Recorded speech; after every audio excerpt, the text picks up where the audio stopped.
The morning sun of April 18th, 1943, rises over the Solomon Islands, casting long shadows across the emerald waters of the South Pacific. In precisely 17 minutes, the Imperial Japanese Navy will suffer its most devastating personal loss of the Pacific War. 6 elite Zero pilots, hand-picked for the highest honour of their careers, are about to experience the most catastrophic failure in Japanese naval aviation history. This is not merely a story of an ambush. It is an examination of why 6 of Japan's finest fighter pilots, flying the most celebrated aircraft of the Pacific theatre, failed to protect the one man whose survival mattered more than any fleet, any island, or any battle. The question that haunts military historians to this day remains deceptively simple yet profoundly complex. How did 6 experienced Zero pilots, specifically chosen for their skill and positioned in defensive formation, fail to prevent 2 American bombers from being shot down in broad daylight?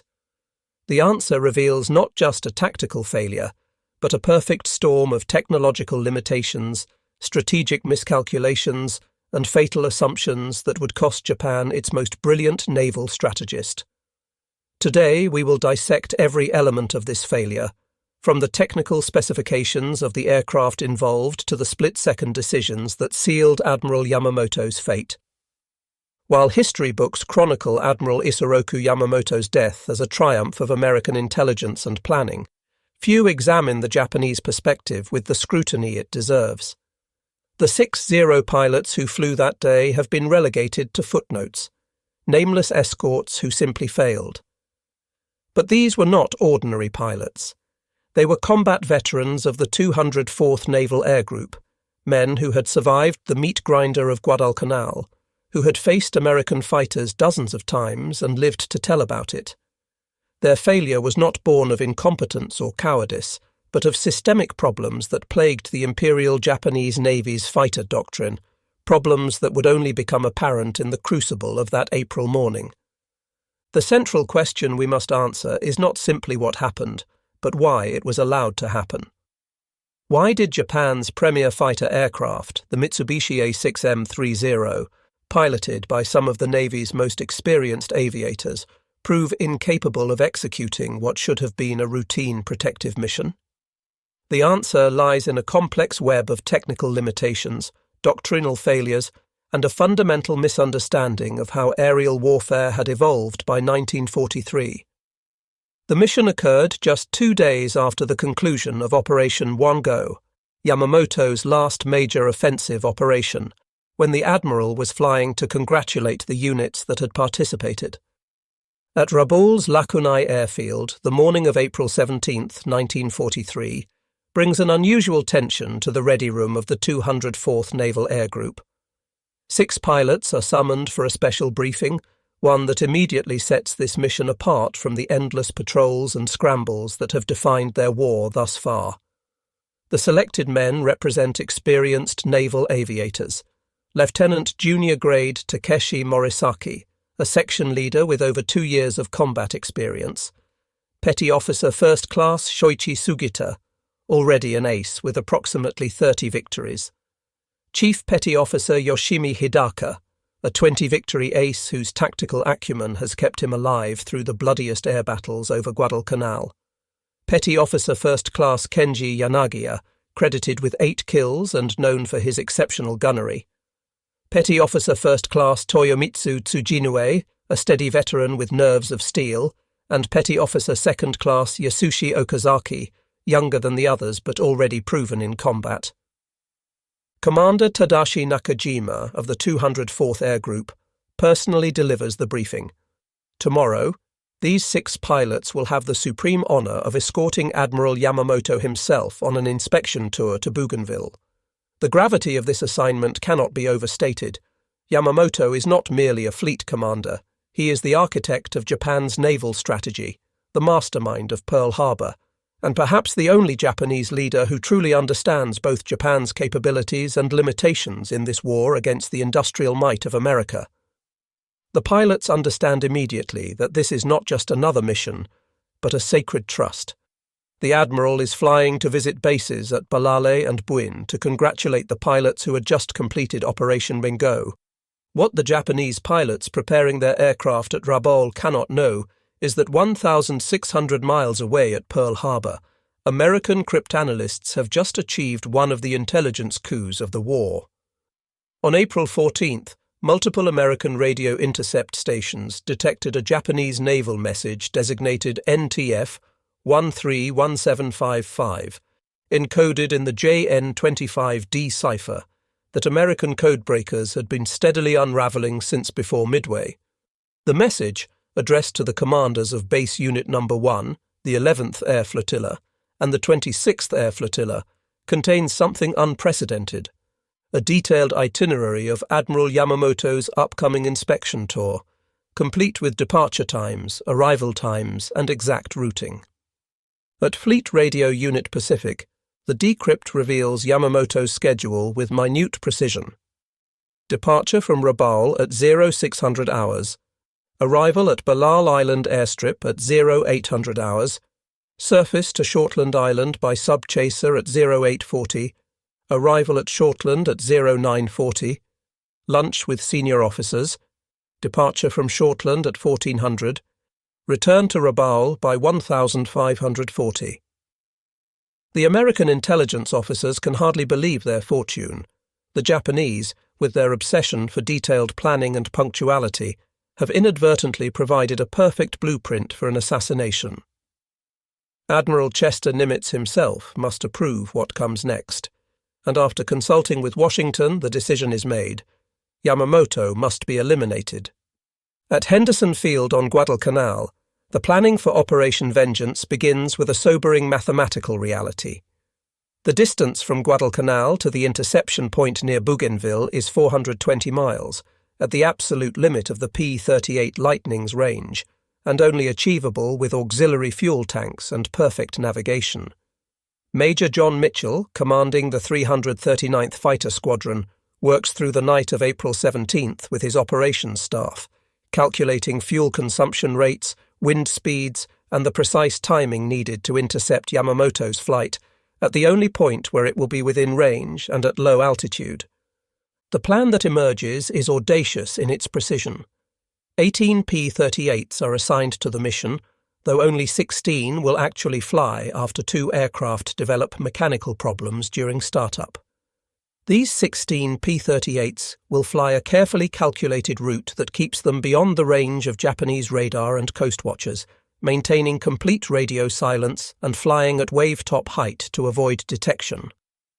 The flight path consists of 5 legs, each precisely timed. Any deviation, any mechanical failure, any navigational error will result in mission failure. The intercept is calculated for 0935 hours, giving the Americans exactly 15 minutes of combat time before fuel considerations force them to turn for home. The 6 Zero pilots preparing their A6M3 Model 22 fighters at Rabaul represent the evolution of Japan's most famous fighter aircraft. But by April 1943, evolution has become a liability. The Zero that stunned the world in 1940 was revolutionary, a perfect synthesis of range, maneuverability, and firepower, achieved through radical weight reduction. Every component was scrutinized for excess weight. The aircraft featured no armor protection for the pilot, no self-sealing fuel tanks, and a structure built to the absolute minimum strength requirements. The result was a fighter that could outmaneuver anything in the sky, with a range that seemed impossible for a carrier-based fighter. But by 1943, the Zero's design philosophy has become its Achilles heel. The A6M3 variant these pilots fly has attempted to address some weaknesses: a more powerful Sakai 21 engine producing 1,130 horsepower, improved high-altitude performance, and slightly better diving speed, but the fundamental vulnerabilities remain. The Zero still lacks pilot armor, still carries fuel in unprotected tanks that turn the aircraft into a flying torch when hit, and most critically for the mission ahead, still lacks the speed to catch or escape from the new generation of American fighters. The A6M3 Model 22 has a maximum speed of 388 miles per hour at 19,690 feet. The P-38 Lightning that will attack them tomorrow can achieve 414 miles per hour at 25,000 feet, outdive it without fear of structural failure, and carries enough firepower to destroy a Zero with a single burst. The defensive formation the Japanese will employ tomorrow reflects doctrine developed in China against inferior opposition, not the reality of 1943. The standard defensive position places the fighters above and behind the bombers they protect, ideal for diving onto attackers approaching from above, the classic fighter attack profile. But this formation has a fatal blind spot. It cannot adequately protect against attackers coming from below and behind, exactly the approach the Americans have planned. The Zero pilots will position themselves at approximately 6,500 feet, about 1,500 feet above the two Mitsubishi G-4M Betty bombers from the 705th Air Group, bomber number 323 carrying Admiral Yamamoto, and bomber number 326 carrying Vice Admiral Matome Ugaki and other staff officers, scanning the sky for threats they expect to come from above, while death approaches from below. As the Japanese formation approaches Bougainville at 0930 hours, the 6 Zero pilots maintain their vigilant watch on the sky above and ahead. This is where threats always come from, diving out of the sun, using altitude advantage to build speed for a single slashing attack. Lieutenant Morisaki, leading the escort, positions his two sections perfectly according to doctrine, maintaining spacing that allows mutual support while covering the largest possible area of sky. They are now over the jungle of Bougainville, the airfield at Balal visible in the distance, perhaps 5 minutes from landing. The most dangerous part of the journey is nearly over, but the threat does not come from where they expect. At 0934 hours, Mitchell's top cover flight spots the Japanese formation exactly where predicted, 2 bombers and 6 fighters in perfect formation, completely unaware of the 16 P-38s approaching from the south at treetop height. Mitchell keys his radio for the first transmission in over 2 hours. Bogies, 11 o'clock high. Captain Thomas Lanphier, leading the killer flight, cannot believe their luck. The Japanese are exactly on schedule, exactly where expected, and completely oblivious to the danger below. The P-38s jettison their drop tanks and begin their attack. What happens next occurs with such speed that participants will argue about the exact sequence for decades.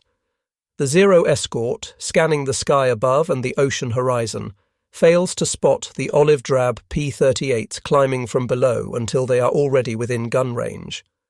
The American fighters, painted in dark olive and grey, blend almost perfectly with the jungle backdrop, a camouflage scheme developed specifically for the Southwest Pacific that proves devastatingly effective.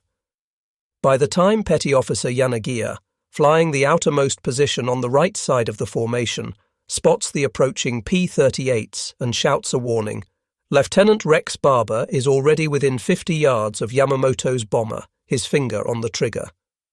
Barber's attack is textbook perfect. Approaching from the bomber's 7 o'clock position, below and behind where the tail gunner cannot depress his weapon enough to engage, he opens fire with all 4.50 caliber machine guns and his 20mm cannon. The concentrated firepower tears into the Betty's right engine, right wing root and fuselage. In his after-action report, Barber will describe seeing the bomber's right engine begin streaming black smoke and white vapour, oil and fuel, as his shells find their mark.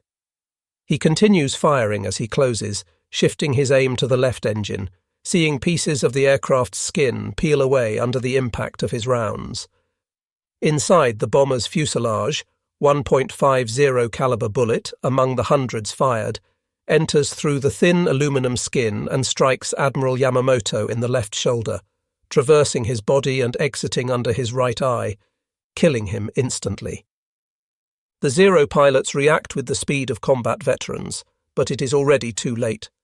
Lieutenant Morisaki rolls his fighter inverted and pulls through a split S, diving toward the P-38s with his wingman following, but they are starting from 1,500 feet above and behind the action, a geometry that makes intervention impossible.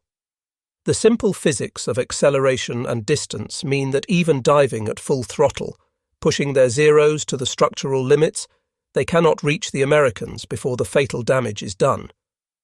Chief Petty Officer Hidaka, leading the right side section, banks hard toward Barber's P-38, but the American is already pulling away from the mortally wounded bomber, using the Lightning's superior speed to escape before the Zeros can bring their weapons to bear.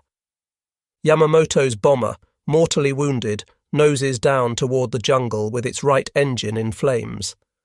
The pilot, Warrant Officer Takeo Kotani, fights desperately to maintain control, but with one engine destroyed and the control surfaces damaged, the aircraft is doomed. The Betty crashes into the jungle canopy at 0938 hours, just 4 minutes after the first sighting of American fighters. The second bomber, carrying Vice Admiral Ugaki, attempts to escape toward the ocean but is caught by Lieutenant Besby Holmes, who damages it severely. This aircraft also crashes, though Ugaki will miraculously survive, pulled from the wreckage with serious injuries. Only Petty Officer First Class Kenji Yanagiya manages any form of retaliation. As the P-38s disengage and turn south toward Guadalcanal, he spots one Lightning struggling behind the others, trailing smoke from one engine. This is Lieutenant Raymond Hines' aircraft, damaged either by defensive fire from the bombers or during combat.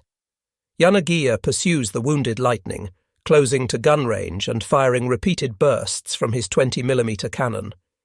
He observes strikes on the P-38's wing and fuselage, sees fuel streaming from punctured tanks, but the rugged American fighter continues flying, its surviving engine pulling it toward home. The pursuit continues for several minutes before Yanagiya must break off. He is now far from Bougainville, low on ammunition, and other P-38s might turn back to protect their damaged comrade. He turns back toward Balali Airfield, where the other 5 Zero pilots have already landed, their aircraft undamaged but their mission a catastrophic failure. Hines' P-38 will never reach Guadalcanal. He disappears over the ocean, the only American loss of the mission. But this single victory cannot alter the fundamental reality. The Imperial Japanese Navy's most important leader is dead, killed while under the protection of 6 of the 204th Air Group's experienced fighter pilots. The failure of the Zero escort on April 18, 1943, cannot be understood without examining the fundamental technological mismatch that had developed by this stage of the Pacific War. The A6M Zero, revolutionary in 1940, was by 1943 operating on borrowed time against increasingly superior American aircraft.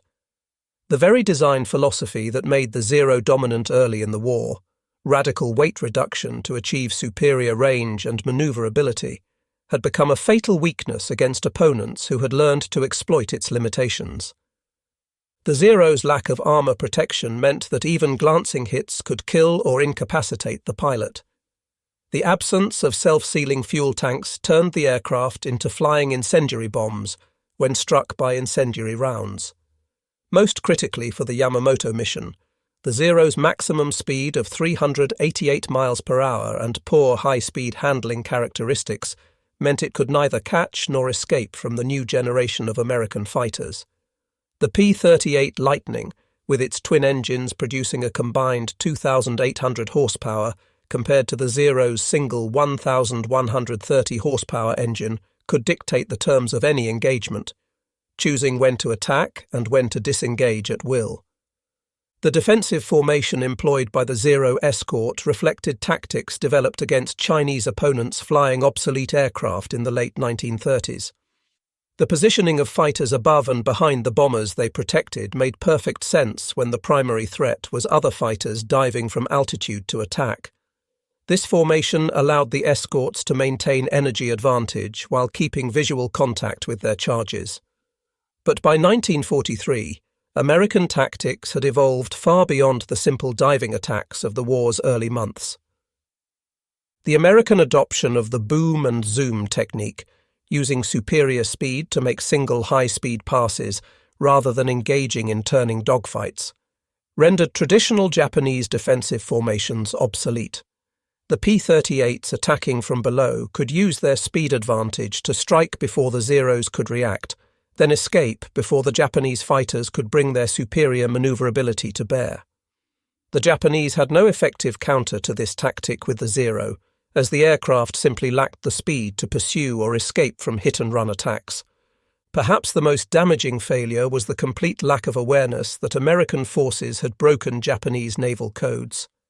The detailed itinerary broadcast 4 days before Yamamoto's flight might as well have been sent directly to Admiral Nimitz's headquarters.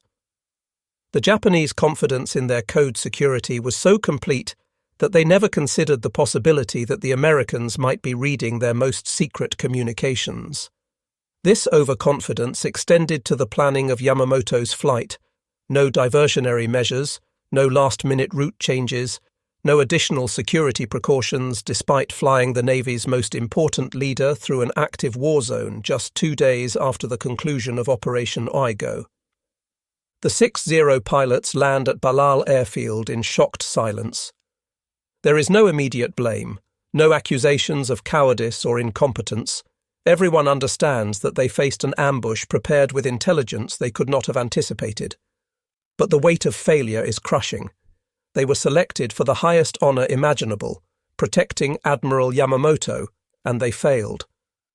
In the rigid hierarchy of Japanese military culture, where responsibility and shame are collective rather than individual, all 6 pilots understand that their lives are now defined by this single catastrophic failure.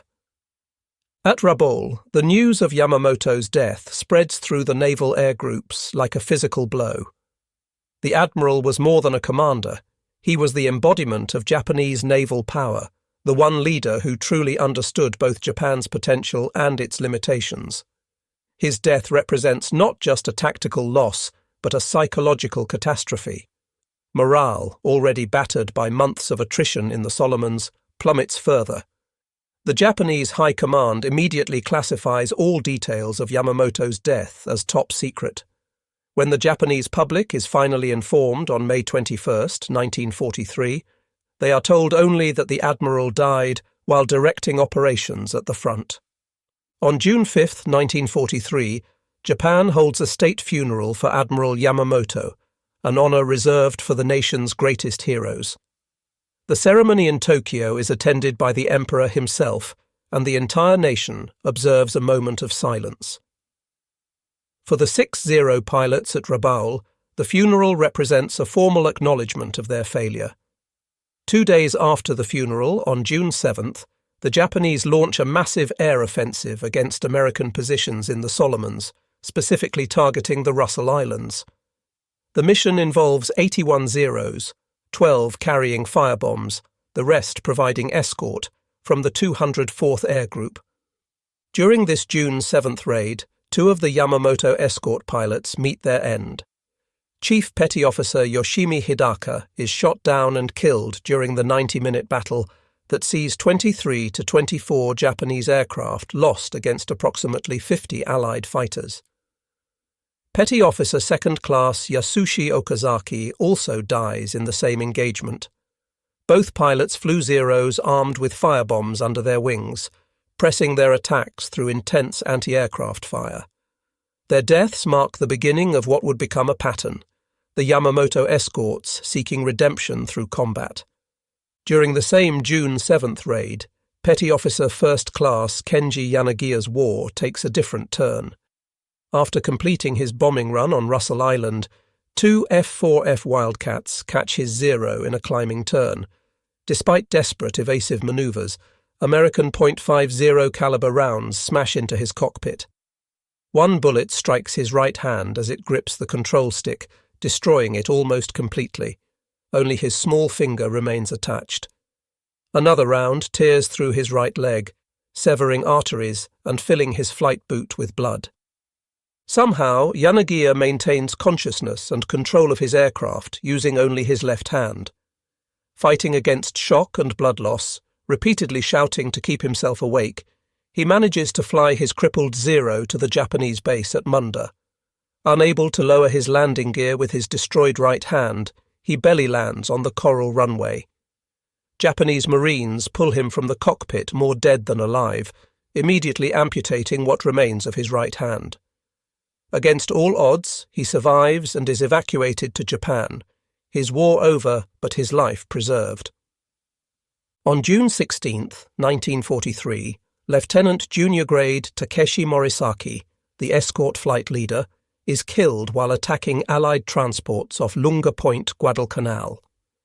He dies alongside Squadron Leader Lieutenant Zenjiro Miyano during another raid against American shipping. Morisaki's death, coming just 9 days after Hidaka and Okazaki, leaves only 2 of the original 6 escorts still flying. On July 1, 1943, Petty Officer First Class Toyomitsu Tsujinue goes missing in action during an escort mission for dive bombers attacking the Allied anchorage at Rendova Island. He is never seen again, his fate unknown. With Tsujinue's disappearance, only one member of the original escort remains in combat, Petty Officer First Class Shoichi Sugita. Shoichi Sugita, already credited with approximately 30 victories when Yamamoto died, chooses a different interpretation of redemption. Rather than seeking immediate death like his comrades, he decides that destroying American aircraft represents better atonement than a single glorious death. Throughout the summer of 1943, Sugita continues to add to his score in the skies over the Solomon Islands. By August, he has raised his tally to approximately 40 victories, becoming the leading ace in the Solomon Islands campaign. In August 1943, Sugita's first close call with death comes when his Zero is caught by American fighters while attacking bombers. His aircraft is hit in the engine and catches fire. In an act that most Japanese pilots would consider shameful, Sugita bails out of his burning fighter, parachuting down into Japanese-held territory with severe burns. After treatment, he is evacuated to Japan for recovery, temporarily ending his combat career. By March 1944, after 7 months of recovery, Sugita returns to combat as a Petty Officer Second Class with the 263rd Air Group in Guam. The Pacific War has shifted dramatically in his absence. The Americans have seized the Marshall Islands, neutralized Truk, and are preparing to assault the Marianas. In June 1944, his unit merges with the 201st Air Group in the Philippines, which is reorganized as the first official kamikaze unit under Vice Admiral Takejiro Onishi. Sugita refuses kamikaze missions and is ordered back to Japan. In June 1944, Sugita participates in what the Americans will call the Great Marianas Turkey Shoot, the aerial component of the Battle of the Philippine Sea. On June 19th, Japanese naval aviation launches its largest carrier operation since Midway. The result is catastrophic. American fighters and anti-aircraft guns destroy over 300 Japanese aircraft. Sugita survives when his unit, the 263rd Air Group, is essentially annihilated. 6 aircraft attempt to escape to Guam, but are ambushed by F-6F Hellcats. 5 are shot down immediately.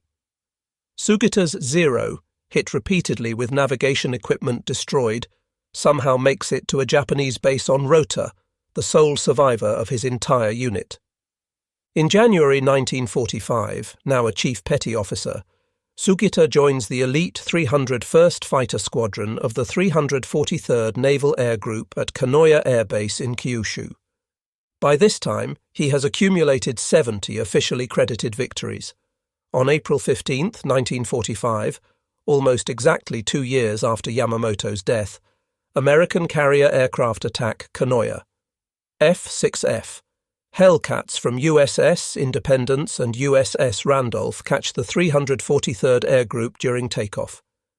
Sugita's Kawanishi N-1K2J Shidenkai fighter is hit just as it becomes airborne, crashing just beyond the runway. He dies instantly at age 20, having survived longer than any other combat pilot from the Yamamoto escort, but never achieving the redemption he sought. In Japan, Kenji Yanagiya undergoes a long recovery from his June 7, 1943 wounds. The amputation of his right hand ends any possibility of returning to combat. Promoted to warrant officer and assigned as an instructor at Kasumigara Naval Air Station, he trains new pilots for the remainder of the war. When Japan surrenders on August 15, 1945, Yanagiya is one of approximately 5,000 surviving Japanese naval aviators from the more than 25,000 who served during the war. After the war, Yanagiya returns to Tokyo and finds work in a small trading company. For nearly 3 decades, he tells no one about his role in the Yamamoto mission. The burden of being the sole survivor of the escort remains a private shame he cannot share.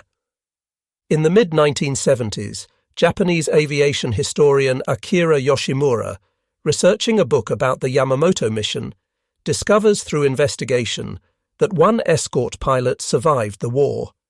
He tracks down Yanagiya, now in his 50s, working in Tokyo. Through multiple interviews, Yanagiya's story emerges for the first time. The selection for the mission, the pride of being chosen, the formation over Bougainville, the devastating speed of the American attack, the impossible physics of intervention. Yanagiya provides the first Japanese perspective on the mission's failure. He describes how the P-38s appeared from an unexpected angle at an unexpected time, how the Zero escort was positioned according to doctrine that proved inadequate, how the American fighters were faster and executed their attack with perfect timing. He emphasizes that it was nearly impossible to protect 2 bombers from 16 P-38s with only 6 Zero fighters. On April 15 to 17, 1988, the National Museum of the Pacific War, Admiral Nimitz Museum in Fredericksburg, Texas, organizes a symposium commemorating the 45th anniversary of Operation Vengeance. 8 surviving American pilots attend, and through Japanese contacts, they extend an invitation to Yanagiya. He accepts, making his first trip to America at age 68. Contemporary newspaper accounts from the Deseret News explicitly identify the lone Japanese attending the meeting was former Zero pilot Kenji Yanagiya. During the symposium, Yanagiya meets mission leader John Mitchell and presents him with a small handheld compass. He shakes hands with Rex Barber and the other American pilots. An official oral history interview is recorded on April 15, 1988, now archived through the Portal to Texas History. Video documentation captures panel discussions featuring Yanagiya alongside American pilots including Frank Holmes, Louis Kittle, Jack Jacobson, Douglas Canning, and Roger Ames. Yanagiya lives another 20 years after the symposium, giving interviews and appearing in documentaries. He maintains that the failure to protect Yamamoto was inevitable given the circumstances: obsolescent aircraft, outdated doctrine, and facing an enemy who knew exactly when and where to strike. On February 29, 2008, Kenji Yanagiya dies at age 88, the last witness to one of World War II's most consequential minutes. The failure to protect Admiral Yamamoto on April 18, 1943, was ultimately a failure of technology and intelligence rather than courage or skill. The Zero, revolutionary in 1940, was dangerously obsolescent by 1943. Its lack of armour, self-sealing fuel tanks, and most critically competitive speed made it incapable of countering American boom and zoom tactics. The P-38 Lightning could engage and disengage at will, dictating the terms of combat in a way that negated the Zero's advantages in manoeuvrability. The A6M3 Model 22's maximum speed of 388 miles per hour at 19,690 feet was significantly slower than the P-38's 414 miles per hour at 25,000 feet. The Lightning's twin Allison engines produced 2,800 to 3,450 combined horsepower versus the Zero's single 1,130 horsepower Sakai 21. The P-38 could climb 1,650 feet per minute faster than the Zero and maintained superior performance above 20,000 feet thanks to its turbo superchargers. The breaking of the JN-25D cipher represents one of the greatest intelligence successes in military history. The detailed itinerary broadcast by the Japanese gave the Americans everything needed for the interception. The message, sent to multiple commands as part of post-Operation I-Go coordination, specified exact times and locations. This intelligence coup was magnified by Japanese overconfidence in their code security and failure to implement basic operational security measures. The Japanese Navy's inability to conceive that their codes might be compromised persisted even after Yamamoto's death. While some officers suspected the Americans had been warned, the Navy leadership rejected the possibility that JN-25D had been broken. This willful blindness allowed American codebreakers to continue reading Japanese communications for months afterward. The positioning of the escort reflected tactics developed against inferior Chinese opposition in the late 1930s.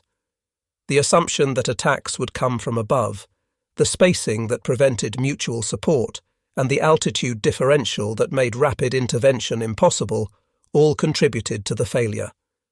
The 6-0 pilots were positioned in two V formations of 3 aircraft each, at approximately 6,500 feet, 1,500 feet above and behind the two Betty bombers. Japanese fighter doctrine emphasized individual skill over coordinated tactics, while American pilots trained extensively in mutual support techniques like the thatch weave. Japanese pilots were expected to prevail through superior airmanship. This worked when Japanese pilots held qualitative edge in both aircraft and experience. But by 1943, American pilots were increasingly well-trained and flying superior aircraft. For the 6-0 pilots who flew escort on April 18, 1943, the failure defined the remainder of their lives. Within 3 months, 4 were dead. Hidaka and Okazaki on June 7th, Morisaki on June 16th, and Tsujinue missing on July 1st. Shoichi Sugita survived until April 15, 1945, accumulating 70 official victories before dying during a takeoff scramble at Kanoya. Only Kenji Yanagiya survived the war, living with the burden of failure until 2008. The 204th Air Group, from which all 6 escorts came, suffered severe losses throughout 1943. The unit had been formed on November 1, 1942, by renaming the 6th Air Group and operated from Rabaul during the Solomon Islands campaign. By war's end, few of its original pilots survived. Yamamoto's death dealt a psychological blow to Japan from which it never recovered. He was not merely a fleet commander, but the intellectual architect of Japanese naval strategy. His understanding of American industrial capacity, his warnings about protracted war, and his ability to conceive operations like Pearl Harbor made him irreplaceable. His successor, Admiral Minichi Koga, lacked Yamamoto's vision and charisma. For the Americans, the successful assassination validated their intelligence capabilities and demonstrated their growing ability to execute complex long-range operations. The mission became a template for similar operations throughout the Pacific War. 18 P-38s were initially assigned to Operation Vengeance, though only 16 actually flew after 2 developed mechanical problems during startup. The failure to protect Yamamoto was not a failure of the 6 escort pilots, but a failure of the entire Japanese military system by 1943. It represents the moment when individual courage and skill could no longer compensate for technological and intelligence disadvantages. The Zero pilots did everything their training and doctrine prescribed, but their training and doctrine were fatally flawed. Could the Zero escort have saved Yamamoto if positioned differently? The harsh answer is probably not. Even if they had spotted the P-38s seconds earlier, even if positioned lower, the speed and firepower advantage of the American fighters was decisive. The P-38s needed only seconds to destroy the unarmoured Betty bombers. The Zeros might have made the attack more costly, but they could not have prevented it. The story of why the Japanese pilots failed to protect Admiral Yamamoto is thus not merely a tale of a single mission gone wrong, but a microcosm of Japan's larger defeat in the Pacific War. It demonstrates how technological superiority, intelligence advantage, and tactical innovation can overwhelm traditional military virtues like courage, skill, and dedication. The 6-0 pilots represented experienced naval aviation, but by April 1943, experience was no longer enough. The mission occurred at the culmination of Operation Waigo, Yamamoto's last offensive that claimed to have sunk 1 cruiser, 2 destroyers, and 25 transports while destroying 175 Allied aircraft. Actual Allied losses were approximately 25 aircraft and several ships. The operation involved concentrating 350 aircraft, including carrier planes from Zuikaku, Zuiho, Junyo, and Hiyo, for strikes between April 1st and 16th, 1943. Japanese losses totaled 55 aircraft. Yamamoto was flying to congratulate the units that participated in Operation I-Go, when American intelligence, having broken the JN-25D code, learned of his exact itinerary. The precision of American planning, 16 P-38s navigating 420 miles in radio silence to arrive at exactly 0935 hours, represents the evolution of American capabilities by 1943. The wreckage of Betty Bomber No. 323 remains in the Bougainville jungle, a memorial to Admiral Yamamoto and his staff. The 6-0 pilots who failed to protect him are remembered primarily through Yanagiya's testimony. Their failure deserves consideration, for it encapsulates the tragedy of the Imperial Japanese Navy in the Pacific War. Skilled warriors undone by technological inferiority, doctrinal rigidity, and intelligence failures. Kenji Yanagiya died on February 29, 2008, at age 88, the last witness to one of World War II's most consequential minutes. With his passing, the story of the Yamamoto escort passed from living memory into history. But the lessons remain relevant: the danger of technological complacency, the importance of intelligence security, the need for doctrine to evolve with circumstances, and ultimately the limits of human courage in the face of systematic disadvantage. The 6-0 pilots who flew on April 18, 1943, were not failures. They were men asked to do the impossible, and their inability to achieve it marked not their inadequacy, but the beginning of the end for Imperial Japan. They flew obsolescent aircraft, followed outdated doctrine, and faced an enemy who knew exactly when and where to strike. Their story represents one of the Pacific War's most poignant tragedies. Warriors defeated not by lack of courage, but by the changing nature of war itself.